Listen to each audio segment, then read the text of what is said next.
When my son's wife said, "Actually, we don't need you anymore," the $47,000 mistake I finally fixed. When I handed my daughter-in-law Jessica the keys to the brand new car I'd just bought them, she looked me dead in the eye and said with the coldest smile I'd ever seen, "Actually, Margaret, we don't need you anymore. Nathan got promoted." Then she drove away in my $28,000 gift without even a thank you. That was the moment I realized I'd been nothing but a human ATM for 4 years. I'm Margaret Holloway, 68 years old, and I'm about to tell you how I lost $47,000, my dignity, and almost my sanity before I finally learned that sometimes the people who hurt you most are the ones you die for. It started innocently enough. 4 years ago, my son Nathan married Jessica, a charming woman who seemed perfect for him. Within months of their wedding, they came to me with their first emergency. Their landlord was raising the rent by $300, and they couldn't afford it on Nathan's salary alone. "Mom," Nathan said, looking so much like his father when he was worried, "we might have to move to a dangerous neighborhood. Jessica's scared." What mother could say no to that? I paid the difference. $300 a month seemed small to keep my only child safe. That was my first mistake. The second mistake came 2 months later. Jessica called me crying. "Margaret, Nathan's car broke down. The repair is $1,800 and we don't have it. He might lose his job if he can't get to work." I paid it. Of course I paid it. Then came the medical bills when Jessica had a procedure she couldn't tell me about, $2,400. The emergency dental work, $900.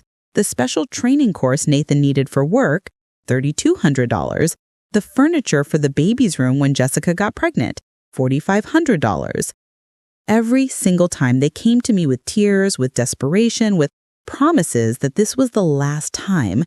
And every single time, I believed them because they were family, and family helps each other. My late husband David and I had been careful our whole lives. We'd saved $180,000 for retirement. David had worked double shifts at the steel mill for 30 years to build that nest egg. When he died of a heart attack 3 years before Nathan's wedding, he made me promise to take care of myself with that money. "Maggie," he'd said in the hospital, squeezing my hand with what little strength he had left, "you always give too much. Promise me you'll live for yourself now?" I promised, but I lied, because when Nathan called, I couldn't say no. I kept a careful record of every dollar. It's a habit from my accounting days.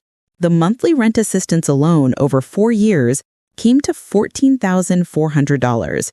The car repairs, medical bills, furniture, groceries, utility payments, Christmas gifts, birthday money, the down payment for their new couch, Jessica's laptop, Nathan's professional clothes, their anniversary trip to Mexico that I secretly funded, it all added up. $47,000. $47,000 of David's legacy, of our life's work, of my future security? Gone. And for what? To hear Jessica tell me they don't need me anymore? I drove home that day in shock. The car I'd bought them, a brand new Honda CR-V, because Jessica said her old car was embarrassing, had cost me $28,000. I'd depleted most of what was left in my savings account for that purchase. It was supposed to be their push gift for the baby, even though the baby was already 6 months old. Jessica had spent weeks sending me links to the exact model she wanted, the exact color, pearl white, the exact features, leather seats, sunroof, premium sound system. I'd gone to 3 dealerships to find it. I'd negotiated, used David's veterans discount, did everything to make it perfect. And her response is, "We don't need you anymore?"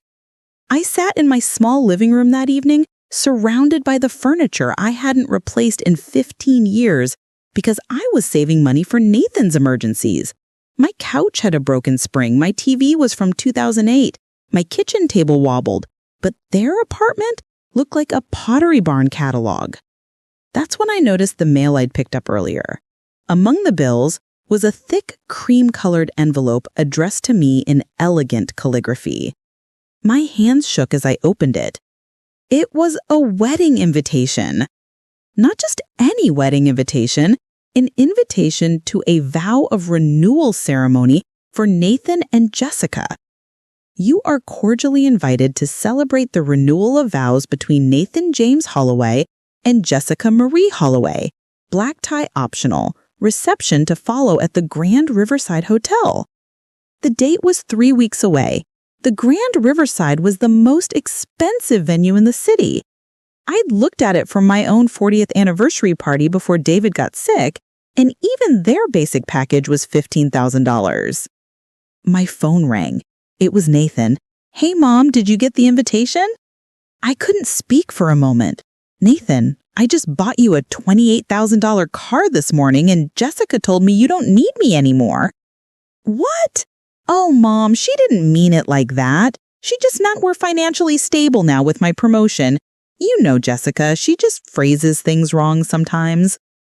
"Phrases things wrong?" I repeated slowly. "Anyway, about the vow of renewal. Why are you renewing your vows? You've only been married 4 years. "Well, we never got the big wedding we wanted. Remember, we had that small ceremony because of budget? Now that I got promoted to regional manager, we can finally do it right. Jessica's parents are paying for half, and we were hoping—" I sat down heavily. "You were hoping I'd pay for the other half?" "Not half. Just, whatever you think is appropriate. Jessica's parents are putting in $10,000, so maybe you could match that? Family should contribute equally, right?" "I've given you $47,000 in 4 years. "That's not fair. You're making it sound like we're taking advantage of you. That money was gifts. You wanted to help us." "Did I want to help you? Or did I feel obliged because you made every problem sound like a life-or-death emergency?" "I can't believe you're being this way. After everything we've been through together. After I lost Dad, too."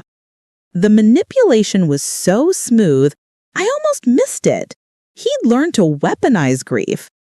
"Nathan, I'm not giving you $10,000 for a party." The silence on the other end lasted too long. When he finally spoke, his voice had changed. It was colder, more calculated. "Mom, I really hope you reconsider. This is important to Jessica and me. Family should be there for important moments. You wouldn't want to be left out, would you?" The threat was subtle but clear. Pay up or be excluded. "I'll think about it," I said, and hung up. But I didn't think about it. Instead, I did something I should have done years ago. I made an appointment with a financial advisor. Her name was Patricia Chen, and she was recommended by my neighbor Dorothy, who'd helped her own daughter become financially independent after years of borrowing money. "Mrs. Holloway," Patricia said after reviewing my bank statements, "you're in a crisis situation. At your current rate of depletion, you'll run out of money in 7 years. What happens then?" "I don't know," I whispered. "You'll only have Social Security, which is $1,400 a month. Can you live on that?" I thought about my mortgage, my utilities, my medications, my car insurance. "No." "Then we need to stop the bleeding immediately. No more transfers to your son, not $1. "But what if there's a real emergency?" Patricia looked at me with eyes that had clearly seen this story before. "Mrs. Holloway, in 4 years, how many times has your son called you just to see how you're doing without asking for money?" I opened my mouth to answer, then realized I couldn't remember a single time. "That's your answer," Patricia said gently. That night, I went through my phone records. 4 years of calls from Nathan. I categorized them: calls asking for money, calls about logistics, calls on holidays. Out of 247 calls over 4 years, only 8 were just to check in, and even those had subtle asks embedded in them. Not once had Nathan called just to say he loved me, Not once had he called to ask about my health, my loneliness, my grief over losing David. Every single conversation had been transactional. I cried myself to sleep that night, but they weren't tears of sadness anymore. They were tears of rage. The next morning, I woke up different. I went to my bank and created a new checking account at a different bank entirely. I transferred all but $500 from my old account to the new one. I set up new passwords, new security questions, everything. Then I called Nathan. Mom, have you thought about the contribution for the vow of renewal? Nathan, I'm not contributing anything. What? Mom, you can't be serious. I'm completely serious. I've given you $47,000 in 4 years. That's more than enough. You're really going to track dollars like that? That's so petty, Mom. Family doesn't keep score. You're right, I said calmly. Family doesn't keep score. Family also doesn't treat their mother like an ATM. I can't believe this. Jessica was right about you. You're becoming bitter and difficult in your old age. The words hit me like a slap. What else has Jessica said about me? Nothing. Forget it. Tell me, Nathan. He sighed dramatically. Fine. She says you're clingy, that you use money to manipulate us into spending time with you, that you're lonely and pathetic and trying to buy our love. Each word was a knife. But they also clarified something crucial. This was how they really saw me. If that's what you both think, I said with a calm that surprised me, then I'm doing you a favor by stopping the payments. Now you won't have to spend time with a pathetic, manipulative old woman. Mom, wait! I hung up. 3 hours later, Jessica called. Her voice was saccharine sweet, the tone she used when she wanted something badly. Margaret, hi! Nathan told me about your conversation. I think there's been a huge misunderstanding. You know how men are. They communicate so poorly. What misunderstanding? I asked. Well, about the vow renewal contribution. We're not expecting $10,000. Even $5,000 would be wonderful. Or honestly, whatever you're comfortable with. We just want you to be part of our special day. Jessica, this morning you told me you don't need me anymore. Oh my God, you're still stuck on that, Margaret? I was excited about Nathan's promotion. I phrased it wrong. I meant we don't need to burden you anymore, not that we don't need you in our lives. The lie was so smooth, so practiced. How many times had she done this? How much did the car cost, Jessica? What, the car you bought us? I don't know, like $25,000? $28,000. Do you know how many months of retirement that represents for me? Well, you offered it. We didn't force you. You sent me links to the exact car you wanted for 3 weeks straight. You told me your old car was breaking down and you were scared to drive the baby in it. You cried on the phone about how stressful it was. So, you still could have said no. That's on you, Margaret, not on us. There it was. The mask had slipped. The real Jessica. You're right, I said. I could have said no. I should have said no. And from now on, I will. You're making a huge mistake. Nathan is your only child. You're going to end up alone and regretful. Maybe. But I'll end up alone with my dignity intact. I hung up. For the next 2 weeks, they tried everything. Nathan called crying, saying Jessica was threatening to leave him if they couldn't have the vow renewal. Jessica's mother called, asking what kind of grandmother abandons her grandson. They sent me guilt-inducing photos of baby Marcus with captions like, "Marcus misses Grandma." I blocked them all. Then came the surprise visit. I was gardening on a Saturday morning when a silver Mercedes pulled up. A woman, in her 60s, perfectly dressed, emerged. Behind her was Jessica's father, a stern-looking man in golf attire. "You must be Margaret," the woman said coldly. "I'm Patricia Yang, Jessica's mother. We need to talk." I stood up, brushing dirt from my jeans. About what? about your financial abuse of our daughter and son-in-law. I actually laughed. My financial abuse? I've given them $47,000. Exactly. You've created a dependency, then suddenly cut them off. That's financial abuse. Our lawyer says we have grounds to sue you for continued support. This had to be a joke. Sue me for support? They're adults. You created an expectation of support. You led them to make financial decisions based on your assistance. Now you're abandoning them. Jessica's father added, "We're prepared to pursue legal action if you don't contribute to the vow renewal and resume monthly support. We've consulted with an attorney who specializes in elder financial responsibility cases." "Get off my property," I said quietly. "Mrs. Holloway, you don't want to make enemies of us. We have resources and connections. We can make your life very difficult." I pulled out my phone. "I'm calling the police for trespassing. Leave now, or I'll file a report."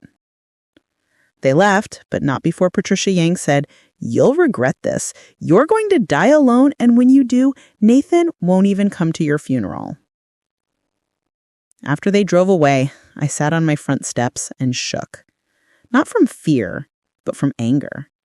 How had my life become this? That evening, my neighbor Dorothy came over with wine. I saw the confrontation. Want to talk about it? I told her everything. Every dollar, every manipulation, every guilt trip, every threat. Dorothy listened, then said something that changed my perspective entirely.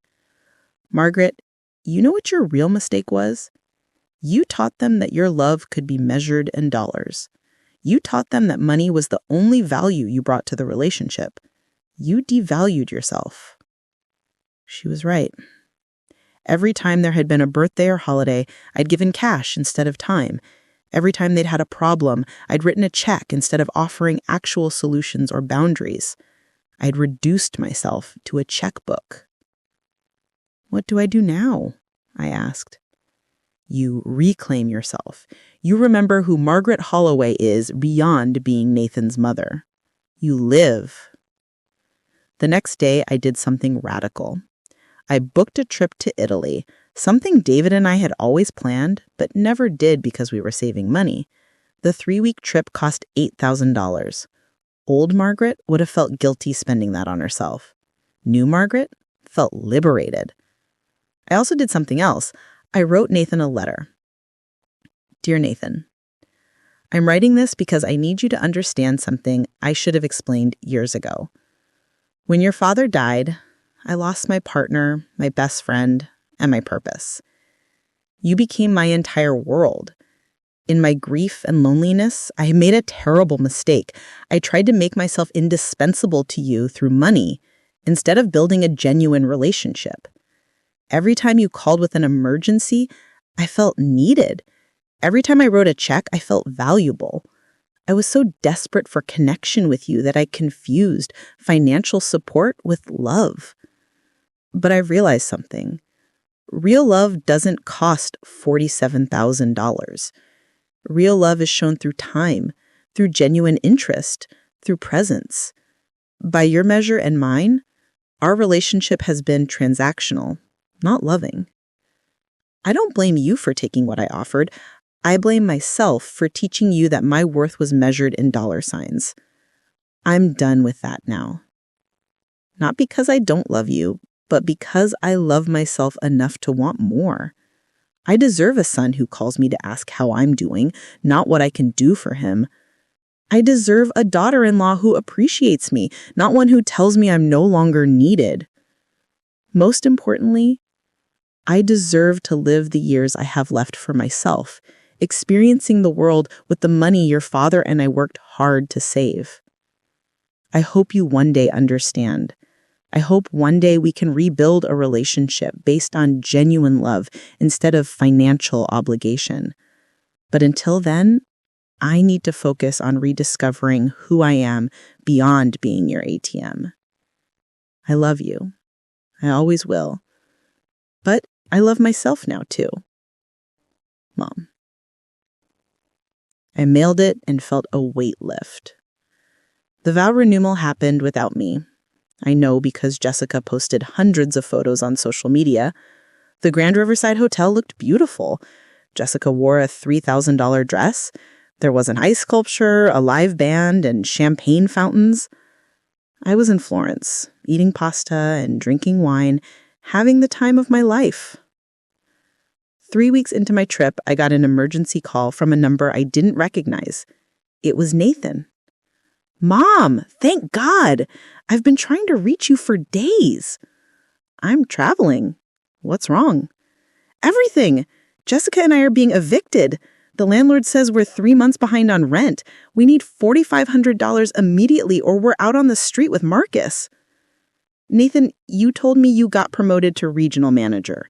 That's a 6-figure salary." "I may have exaggerated that. I got promoted to senior sales associate. It's only $5,000 more a year." The lie settled between us. So, the whole vow renewal, the financial stability, all of it was based on a lie? I just wanted to feel successful, and we figured your contribution would cover the difference in our budget. Nathan, where did the money for the vow renewal come from? Silence. Nathan, answer me.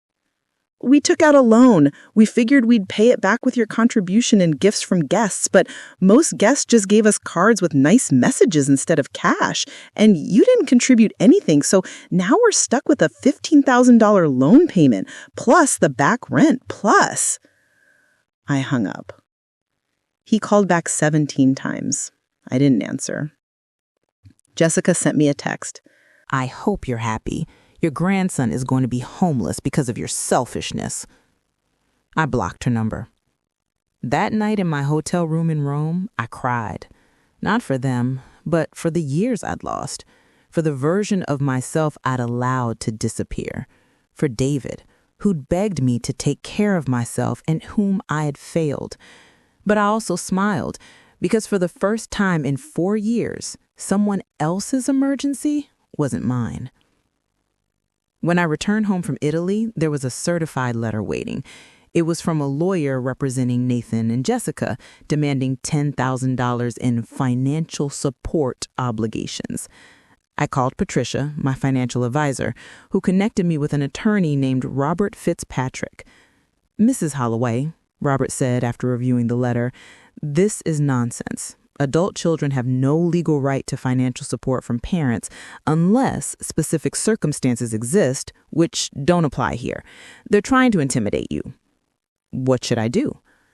"I'll draft a response making it clear that any further harassment will result in a countersuit for attempted extortion. Trust me, they'll back down." He was right. After receiving Robert's letter, I heard nothing for 6 weeks. Then I got a call from someone unexpected, Jessica's mother, Patricia Yang. But this time her voice wasn't aggressive. It was tired. "Margaret, I owe you an apology." I said nothing, waiting. "After you refused to help with the vow renewal, Jessica and Nathan came to us for money. We gave them $20,000 over the past 2 months. Then we discovered they lied to us, too. Nathan never got promoted. They had taken out high-interest loans to fund a lifestyle they couldn't afford. They're drowning in debt, and they've been playing us all against each other." "I'm sorry," I said, and I meant it. "I understand now why you cut them off. My husband and I have done the same. We told them they need to declare bankruptcy and start over.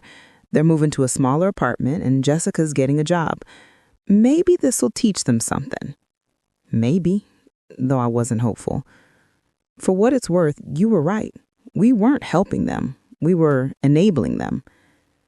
After we hung up, I felt something unexpected. Relief. Not satisfaction that they were struggling, but relief that I wasn't alone in seeing the truth. 6 months passed. I heard nothing from Nathan or Jessica. I traveled to Scotland. I took up pottery classes. I joined a book club. I reconnected with old friends I had neglected. I volunteered at a literacy center. I was living. Then, on a Tuesday afternoon, my doorbell rang. Through the window, I saw Nathan standing on my porch, alone. He looked different, thinner, older somehow, wearing clothes I didn't recognize because I hadn't bought them. I almost didn't open the door, but something in his posture made me reconsider. "Hi, Mom," he said quietly. "Nathan? Can we talk?" I let him in, but I didn't offer coffee or cookies like I used to. We sat across from each other like strangers. He's been in therapy, individual and couples counseling. Jessica and I almost divorced, but we decided to try to fix things. "I'm glad you're getting help." "Mom, I need to tell you something, and I need you to let me finish." I nodded. "I've been a terrible son. Not just these past few months, but for years, maybe my whole life. Dad died, and instead of supporting you in your grief, I let you support me. I let you turn yourself into an ATM because it was easy and convenient. I never asked how you were doing. I never visited just to spend time with you. I never cared about your life or your needs." Tears started streaming down his face. "When you cut off the money, I was so angry. I thought you were being cruel and vindictive, but really I was angry because you were holding up a mirror, and I didn't like what I saw. I saw a 36-year-old man who was still taking allowance from his mother. I saw a husband who lied to everyone, including his wife, to maintain a lifestyle we couldn't afford.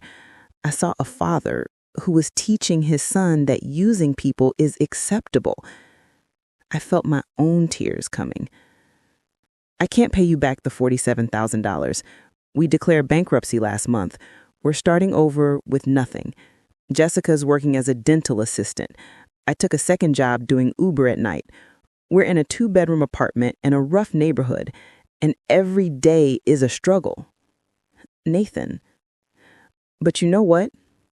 I'm happier now than I was when you were paying for everything, because it's mine.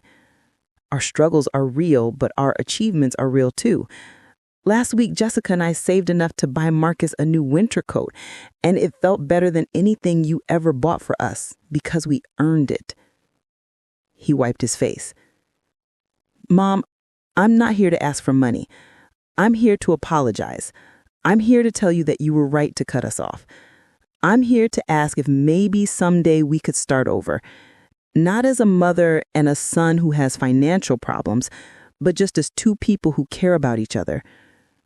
I looked at this man, my son, my only child, the baby I rocked to sleep, the teenager who'd made me laugh, the adult who'd broken my heart, and I saw something I hadn't seen in years. Genuine humility. "I'd like that," I said, "but Nathan, it has to be different. I can't go back to how things were." "I don't want you to." "Mom, I want to know you. The real you. Not the woman who writes checks, but Margaret Holloway, the person. Tell me about Italy. Tell me about David. Tell me about your pottery class. Tell me about your life." We talked for 3 hours. Really talked, for the first time in years. He told me about therapy, about the hard lessons he was learning, about how Marcus had taken his first steps, and Nathan realized he'd been so focused on money that he'd almost missed it. I told him about the loneliness after David died, about how I used money to feel needed, about how Italy had awakened something in me I thought was dead. When he left, he hugged me, not the quick, obligatory hug I'd gotten used to, but a real hug that lasted. "Can I come back next week? Just to talk?" "I'd like that. No money discussions, I promise." Good. That was 8 months ago. Nathan comes every Tuesday now. Sometimes he brings Marcus. Jessica came once, 6 months in, and apologized awkwardly but sincerely. We're working on it. They don't ask for money. I don't offer it. Instead, we're building something we never had before, an actual relationship. Last Tuesday, Nathan brought me flowers, cheap grocery store carnations, but he picked them out himself and remembered that carnations were my favorite.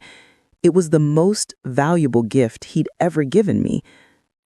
Mom, I was thinking about Dad lately, about what he'd think of all this. What do you think he'd think? I think he'd be disappointed in who I became, but I think he'd be proud of you for finally keeping that promise you made him. What promise? To take care of yourself.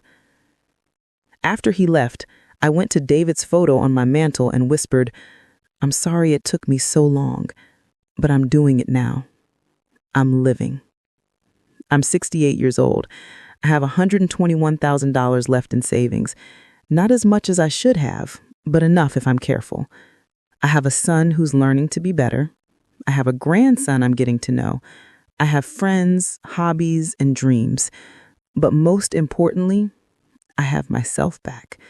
My name is Margaret Holloway, and I finally learned that the most important person you can ever invest in is yourself. If this story resonated with you, please share your thoughts in the comments. Have you ever felt like an ATM to your family? How did you handle it? I'd love to hear your experiences.